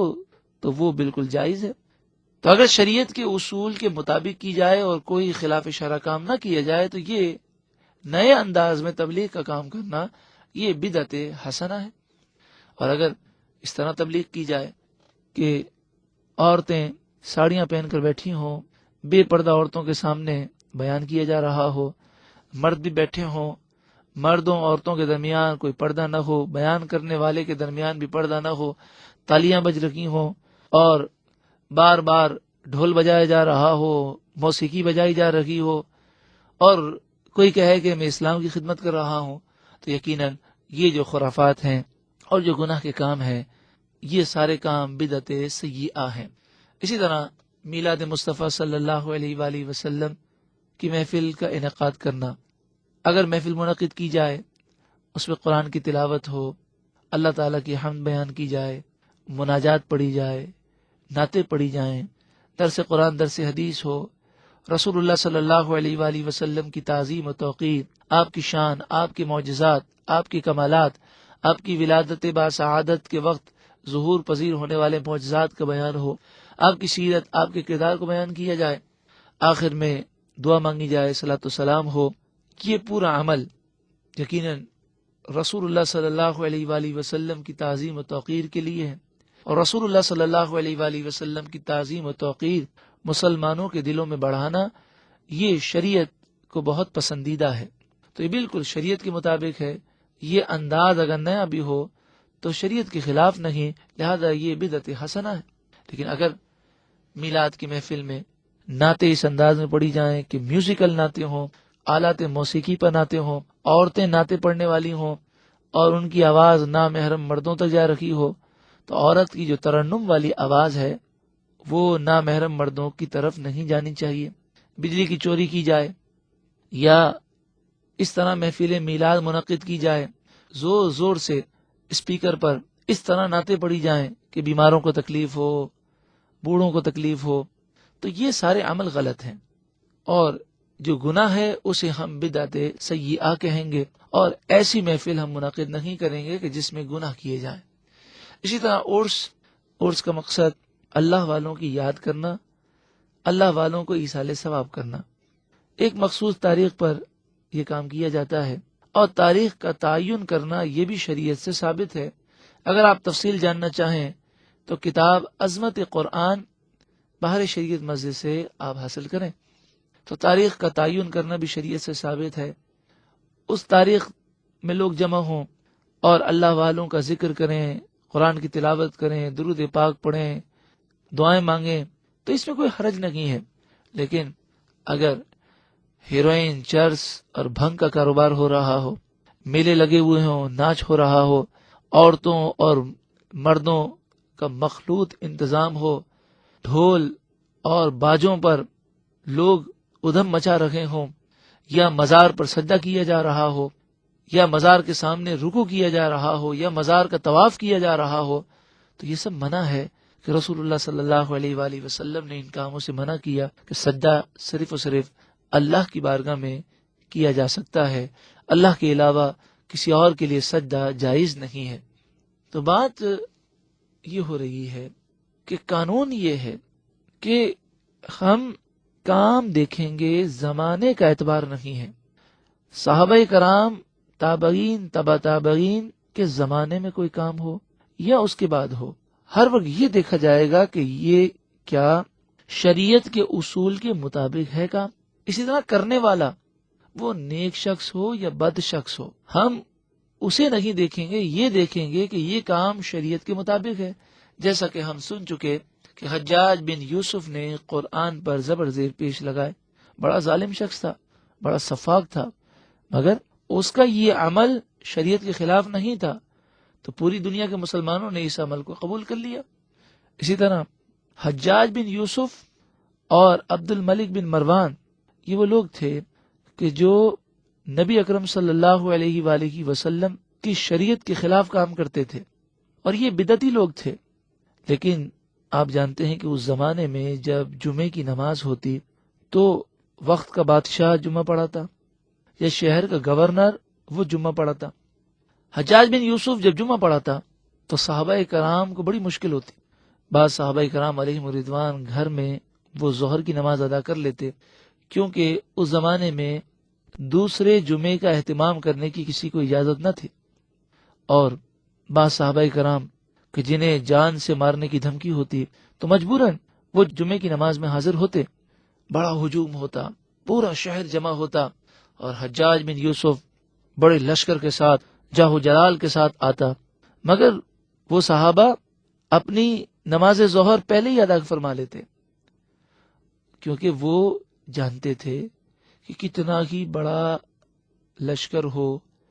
کتنا ہی بڑا مجمع ہو، کتنی ہی بڑی جماعت ہو، اس کو نہیں دیکھا جاتا، دیکھا اس کو جاتا ہے، تعداد کو نہیں دیکھا جاتا، دیکھا یہ جاتا ہے کہ نماز پڑھانے والے کا عقیدہ درست ہے، کہیں وہ بدعتی تو نہیں۔ تو میں اس کر رہا تھا کہ حجاج بن یوسف اس قدر ظالم شخص تھا کہ بزرگان دین اس کے پیچھے نماز پڑھنا پسند نہیں کرتے تھے، لیکن اس نے قرآن پاک پر جب زبر زیر پیش لگائے تو صحابہ کرام اور تابعین اور بزرگان دین نے اس کے عمل کو قبول کر لیا، کیونکہ وہ برا تھا لیکن اس کا یہ عمل جو ہے یہ بدعت حسنہ میں شمار ہوتا تھا، تو بدعت حسنہ کے طور پر انہوں نے لے لیا۔ بدعت حسنہ اور بدعت سیئہ کے بارے میں اگر اب بھی کسی کے ذہن میں کوئی الجھن ہو تو امام المحدثین شارح بخاری حضرت علامہ ابن حجر عسقلانی علیہ الرحمہ کے اس اصول پر وہ غور کرے کہ آپ اصول مرتب فرماتے ہیں اور شریعت کا آپ نے ایک لا،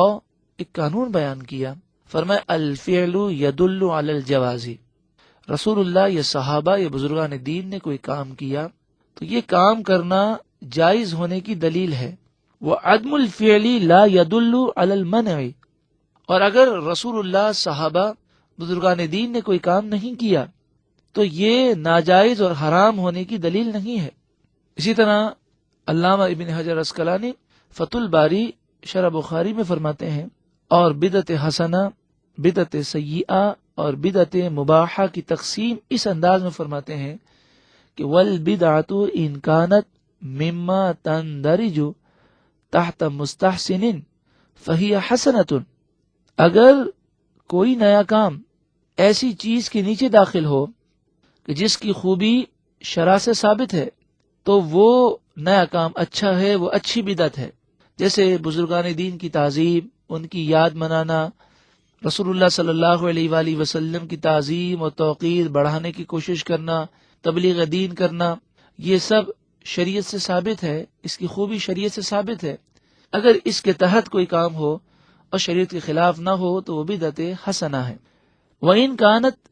تَنْدَرِجُ تَحْتَ مُسْتَقْبِحٍ فَهِيَ مُسْتَقْبِحَةٌ،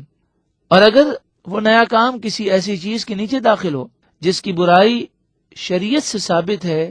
تو وہ نیا کام برا ہے، وہ بدعت سیئہ ہے۔ جیسے مزار کو سجدہ کرنا، رکوع کرنا، طواف کرنا، ایسی محفل منعقد کرنا کہ مرد اور عورتوں کا اختلاط ہو، میوزیکل آلات کا استعمال کرنا، یہ ساری چیزیں ایسے کام ہیں جن کی برائی شریعت سے ثابت ہے، تو یہ کام برے ہیں اور اسے بدعت سیئہ کہیں گے۔ وَإِلَّا فَمِنْ قِسْمِ الْمُبَاحِ، اور اگر کوئی کام نہ بدعت حسنہ بن رہا ہو اور نہ ہی بدعت سیئہ، تو پھر وہ کام مباح ہوگا۔ یہ اصول شارح بخاری علیہ رحمہ بڑے پیارے انداز میں بیان کرتے ہیں۔ اگر کوئی شخص اس اصول کو بھی نہ سمجھ سکے اور اس کی یہ ضد ہو کہ نہیں، رسول اللہ صلی اللہ علیہ وسلم کے بعد یا صحابہ کے بعد اور تابعین کے بعد جو بھی نیا کام کیا جائے گا وہ بدعت سیئہ ہے، تو پھر اس کی خدمت میں یہ عرض ہے کہ عید کی نماز کے بعد خطبہ ہوتا ہے۔ خطبے کے بعد پوری دنیا میں ہاتھ اٹھا کر دعا کی جاتی ہے، اور وہ دعا مادری زبان میں کی جاتی ہے، جیسے پاکستان میں اردو میں دعا کی جاتی ہے، بعض علاقوں میں مختلف زبانوں میں دعائیں کی جاتی ہیں۔ عید کی نماز کے خطبے کے بعد اس طرح دعا کرنا نہ حضور سے ثابت ہے، نہ صحابہ سے ثابت ہے، نہ تابعین سے ثابت ہے، نہ تبع تابعین سے ثابت ہے، مگر اس کے باوجود پوری دنیا میں یہ کام اکثر مساجد میں اور عیدگاہوں میں کیا جاتا ہے۔ جو لوگ ہر بات پر بدعت کی رٹ لگاتے ہیں، ان سے یہ پوچھا گیا اور پوچھنے والا انہی سے تعلق رکھتا تھا، تو اس نے سوال کیا اور فتاوی کی کتاب میں یہ سوال اور جواب موجود ہے۔ اس نے کہا کہ عید کی نماز کے بعد خطبے کے بعد ہاتھ اٹھا کر جو مختلف زبانوں میں مادری زبان میں دعا کی جاتی ہے، کیا یہ حضور و صحابہ سے ثابت ہے؟ تو انہوں نے جواب میں لکھا کہ یہ بات تو درست ہے کہ حضور صلی اللہ علیہ وسلم، صحابہ، تابعین، تبع تابعین، ائمہ مجتہدین، اولیاء کاملین سے عید کی نماز کے خطبے کے بعد دعا کرنا ثابت نہیں ہے، مگر پھر انہوں نے شریعت کے اصول بیان کیے اور لکھا کہ صحابہ کرام اور بزرگان دین اگر کوئی عمل نہ کریں تو نہ کرنا یہ حرام ہونے کی دلیل نہیں۔ پھر انہوں نے دعا کے فضائل بیان کیے اور نماز کے بعد دعا کرنے کے بارے میں جو حدیثیں ہیں وہ بیان کی، اور کہا کہ جب دعا کی اتنی فضیلت ہے اور جب ہمیں منع بھی نہیں کیا گیا تو پھر دعا کرنے میں کیا حرج ہے، لہذا یہ کوئی برا نیا کام نہیں ہے۔ دیکھیں آپ کہ انسان جب اپنی بات آتی ہے تو شرعی اصول لے آتا ہے، اور جب رسول اللہ کی تعظیم، اللہ والوں کی محبت کی بات آتی ہے تو شرعی اصول جاننے کے باوجود وہ ان اصولوں کی طرف توجہ نہیں دیتا اور لوگوں کو تعظیم مصطفیٰ سے دور کرنے کے لیے، اللہ والوں کی محبت سے دور کرنے کے لیے فوراً فتویٰ لگا دیتا ہے کہ یہ بدعت ہے، حرام ہے، جہنم میں لے جانے والا کام ہے۔ اللہ تبارک و تعالی قادر ہے، وہ قوی ہے۔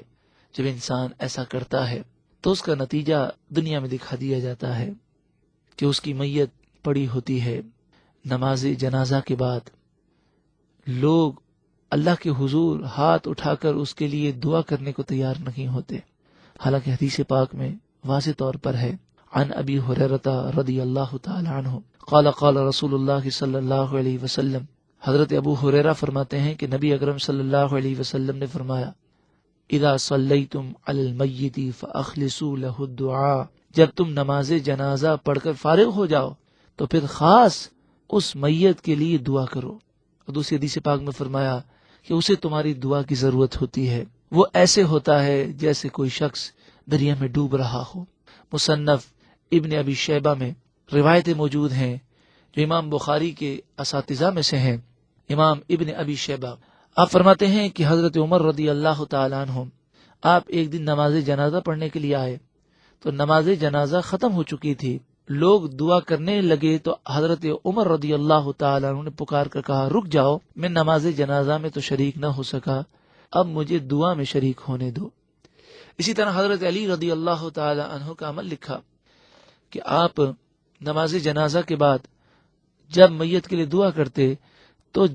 جنازے کے بالکل قریب آ جاتے، اسی لیے سنت یہ ہے کہ جنازے کے بعد جب دعا کی جائے تو صفیں توڑ دی جائیں اور سب جنازے کے قریب آ جائیں اور پھر دعا کریں۔ یہ صحابہ کرام کا طریقہ ہے، رسول اللہ کا فرمان ہے۔ لیکن جب انسان اللہ کی محبت، اس کے رسول کی محبت و تعظیم سے اور اللہ والوں کی محبت سے دور ہو جاتا ہے اور دنیا میں اللہ کا قہر اس پر نازل ہوتا ہے کہ جب وہ اس دنیا سے جاتا ہے تو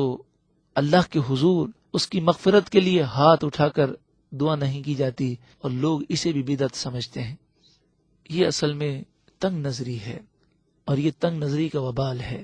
اسی لیے اس بیان کا عنوان رکھا گیا بدعت کی حقیقت اور تنگ نظری کا وبال۔ اسلام کوئی تنگ نظر مذہب نہیں ہے، اسلام میں بڑی آسانیاں ہیں، وسعتیں ہیں، شریعت کے اصول بیان کر دیے گئے۔ اب شریعت کے اصول کے مطابق جو کام کیا جائے، چاہے جس دور میں کیا جائے، وہ صحیح ہے، اور شریعت کے اصول کے خلاف کوئی کام کیا جائے، چاہے جس دور میں کیا جائے، وہ بدعت سیئہ ہے، وہ گمراہی والا کام ہے۔ خود قرآن پاک میں اس دین کی وسعتوں کا ذکر ہے۔ سورہ حج آیت نمبر 78 میں ارشاد ہے، وَمَا جَعَلَ عَلَيْكُمْ فِي الدِّينِ مِنْ حَرَجٍ، اور اللہ نے دین کے معاملات میں تم پر کوئی تنگی نہ رکھی۔ سورہ بقرہ آیت نمبر 185 میں ہے، یرید اللہ بکم الیسر ولا یرید بکم العسر، اللہ تعالیٰ تم پر آسانی کرنا چاہتا ہے، تم پر دشواری اور تنگی نہیں کرنا چاہتا۔ سورہ نساء آیت نمبر 28 میں ارشاد ہے، یرید اللہ ان یخفف عنکم، اللہ تعالیٰ تم پر تخفیف کرنا، آسانی کرنا چاہتا ہے۔ اسلام کا یہ اصول بھی یاد رہے کہ شریعت نے اگر منع نہ کیا ہو تو کسی چیز کو اپنی طرف سے حرام قرار دینا یہ اللہ پر جھوٹ باندھنا ہے۔ سورہ نحل آیت نمبر 116 میں ارشاد ہے، وَلَا تَقُولُوا لِمَا تَصِفُ أَلْسِنَتُكُمُ الْكَذِبَ هَذَا حَلَالٌ وَهَذَا حَرَامٌ، تم اپنی مرضی سے اپنی زبانیں چلاتے ہوئے، جھوٹ بولتے ہوئے یہ نہ کہو کہ یہ حلال ہے اور یہ حرام ہے، لِتَفْتَغُوا عَلَى اللَّهِ الْكَذِبَ، تاکہ تم اللہ پر جھوٹ باندھو۔ إِنَّ الَّذِينَ يَفْتَغُونَ عَلَى اللَّهِ الْكَذِبَ لَا يُفْلِحُونَ، بے شک جو اللہ پر جھوٹ باندھتے ہیں وہ لوگ کامیاب نہیں ہو سکتے۔ یہ اصول بھی یاد رہے کہ شریعت نے جس چیز سے منع کیا وہ حرام ہے، جس چیز کا حکم دیا وہ حلال ہے، اور جس چیز کا ذکر شریعت نے نہیں کیا اسے ہم حرام نہیں کہہ سکتے، وہ بھی حلال ہے، جائز ہے، اور اسے ہمارے لیے معاف رکھا گیا۔ جامع ترمذی ابواب اللباس میں ہے، نبی اکرم صلی اللہ علیہ وسلم نے فرمایا، الحلال ما احل اللہ فی کتابہ، حلال وہ ہے جو اللہ نے اپنی کتاب میں حلال قرار دیا، والحرام ما حرم اللہ فی کتابہ، اور حرام وہ ہے جسے اللہ نے اپنی کتاب میں حرام قرار دیا، وما سکت عنہ، اور جس کے بارے میں سکوت فرمایا، ذکر نہ فرمایا، فہو مما عفا عنہ، تو یہ اس سے ہے کہ جس سے اللہ نے درگزر کیا، یعنی تمہارے لیے معاف ہے، اگر کرو تو تمہاری مرضی، نہ کرو تو تمہاری مرضی، اس میں تمہاری گرفت نہیں کی جائے گی۔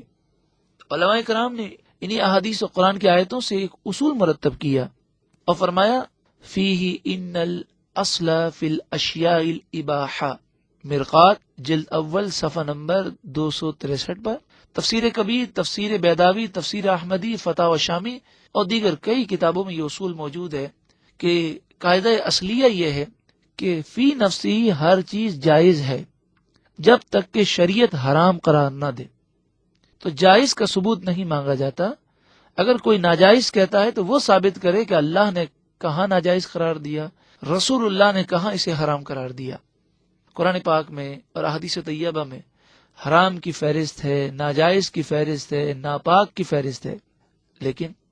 حلال چیزوں کی فہرست نہیں بیان کی گئی، جائز اور پاک چیزوں کی فہرست نہیں بیان کی گئی، بلکہ بتا دیا گیا کہ جس کا ذکر نہیں کیا گیا، ان حرام، ناجائز اور ناپاک چیزوں کے علاوہ جتنی چیزیں ہیں وہ حلال ہیں، جائز ہیں، پاک ہیں۔ مثلا قرآن مجید فرقان حمید نے حرام عورتوں کا ذکر کیا، اور سورہ نساء آیت نمبر 23 میں ارشاد فرمایا، حرمت علیکم امہاتکم وبناتکم واخواتکم وعماتکم، تم پر تمہاری مائیں حرام کی گئیں کہ ان سے نکاح نہیں ہو سکتا، تمہاری بیٹیاں، تمہاری بہنیں، تمہاری پھپھیاں، وخالاتکم، اور تمہاری خالائیں، وبنات الاخی، اور تمہاری بھتیجیاں، وبنات الاختی، اور بھانجیاں، اور دیگر عورتوں کی فہرست بیان کی گئی اور بتایا گیا کہ ان عورتوں سے نکاح نہیں ہو سکتا۔ اور پھر آگے سورہ نساء کی آیت نمبر 24 میں فرما دیا گیا وَأُحِلَّ لَكُم مَّا وَرَاءَ ذَلِكُمْ، ان کے علاوہ جو عورتیں ہیں وہ تمہارے لیے حلال کی گئیں، یعنی تم ان سے نکاح کر سکتے ہو۔ قاعدہ یہ معلوم ہوا کہ شریعت کا یہ اصول ہے کہ حرام کا ذکر کیا جاتا ہے اور اس کے علاوہ جتنی چیزیں ہوتی ہیں وہ حلال ہوتی ہیں، جائز ہوتی ہیں۔ اسی طرح یہ اصول بھی آپ سمجھ لیں کہ حدیث پاک میں ہے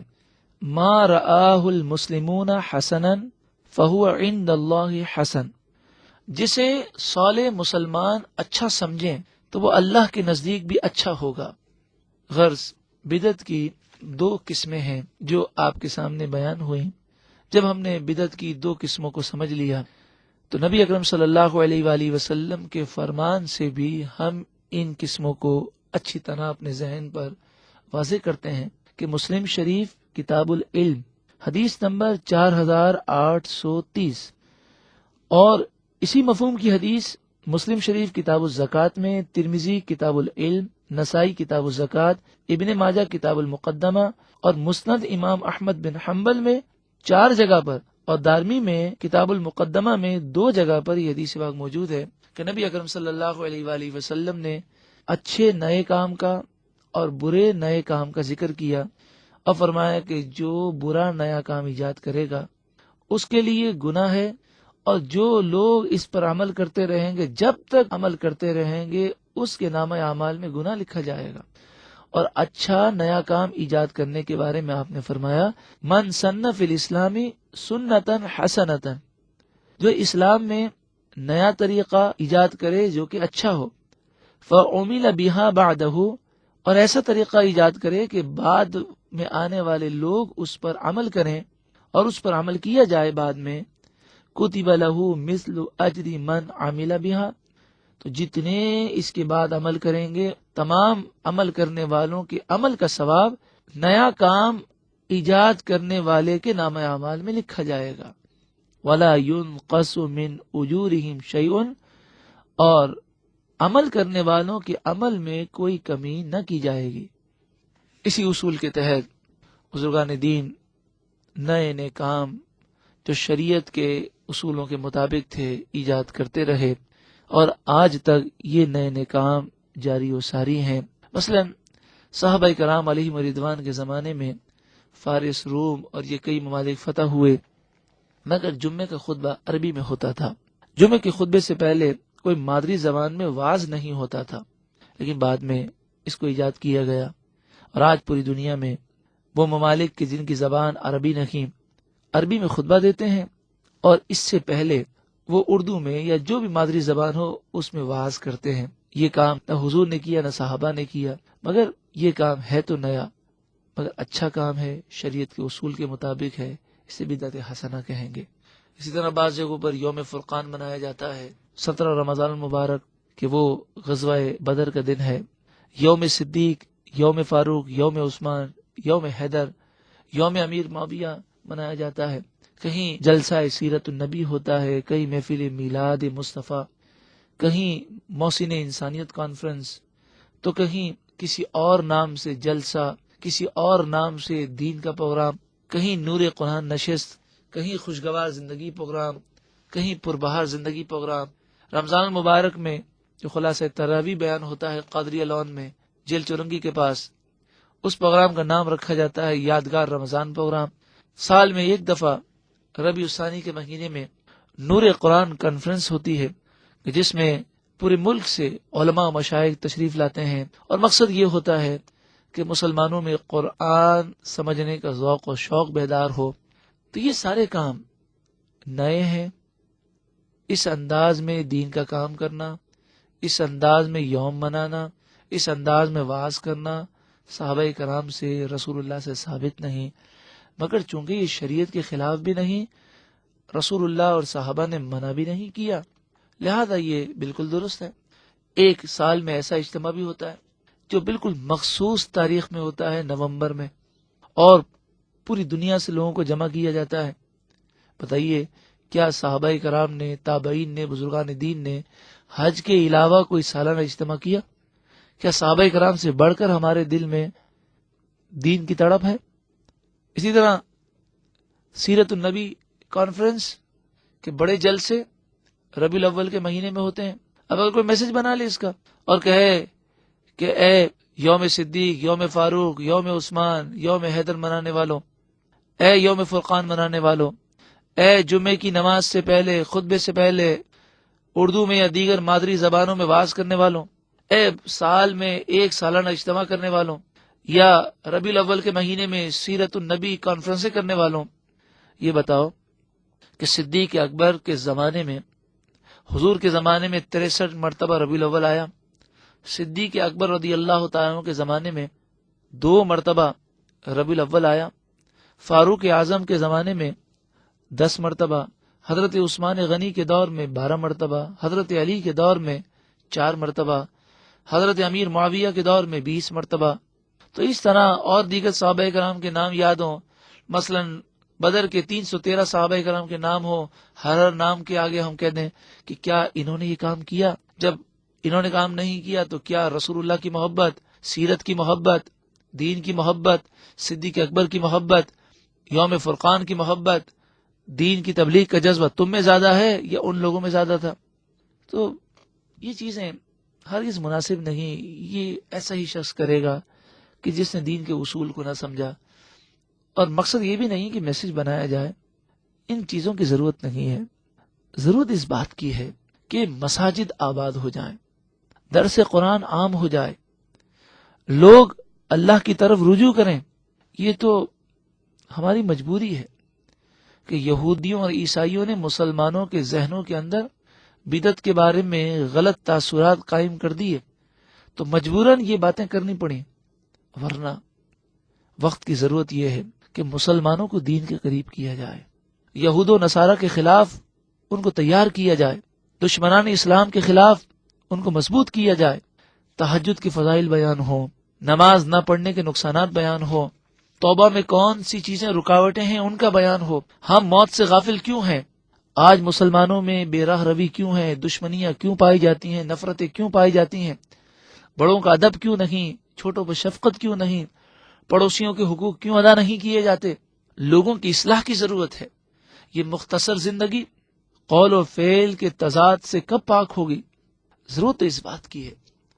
کہ اس پر لیکچر ہوں، اس پر بیانات ہوں، اور مسلمانوں کو دشمنان اسلام کے خلاف تیار کیا جائے. ہم نمازوں کی پابندی کریں اور کثرت سے درود پاک پڑھیں، اتنی کثرت سے پڑھیں کہ کسی کہنے والے نے کہا کہ اگر تم رسول اللہ صلی اللہ علیہ وسلم پر کثرت سے درود پاک پڑھو گے